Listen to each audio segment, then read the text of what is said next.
Well, hello, and welcome to Piano Pedagogues Key International, video number 5, an approach to reading for the beginner and transfer students.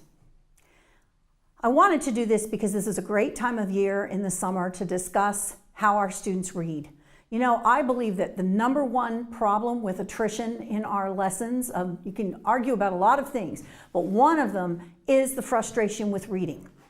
And students end up being in this note-by-note approach to reading, which is long, it's tedious, and it does not allow for fluency of reading. So learning a piece can take months instead of weeks, and we can avoid a lot of that if we work with students early on to develop very strong reading skills. Now, when I was teaching as a younger teacher, I would get to the invention level and be totally stymied. I would be at a blocked point because once I gave them the Bach invention in C or F, reading became a chore and it was too difficult, and it took them months and months to learn something. And that's where we would get stuck. As a young teacher, I would get stuck by the invention level.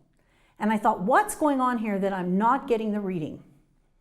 And I determined that we often don't use our books and our materials to reinforce what we've already taught.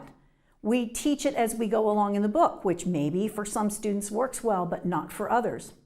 Now, I noticed I'm going to begin with beginner students today and talk to you about the initial reading process, because what I've been doing in my studio has made such a difference that I want to share it with you.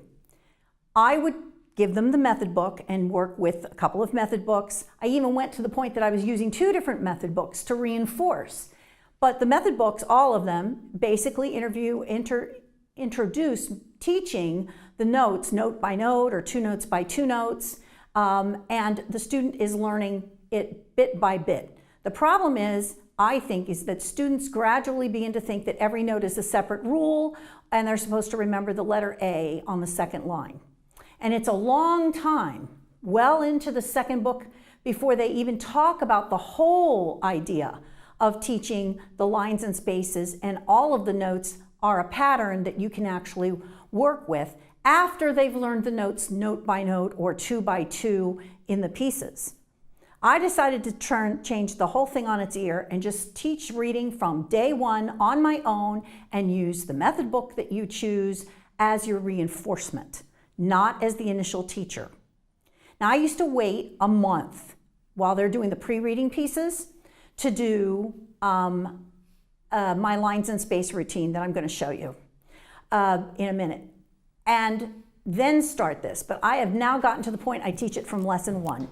Whatever they start with, it doesn't matter what method you use, I start with the lines and spaces immediately. And in the next segment, I'm going to show you how I do this routine. I also do this for practically every transfer student that is of late elementary, early intermediate level, because they didn't get it quite this way and it was never secure. I work with cards. You can use whatever you want. I happen to use the Hal Leonard set, and I'm going to show you how I do this from lesson 1. Everybody gets a pack of cards and we learn it separately from the playing. It gives them a chance to digest the notes, gives them a chance to learn what they're supposed to learn, and then use the pieces in the book as reinforcement. In this next segment, I'm going to show you how I do that.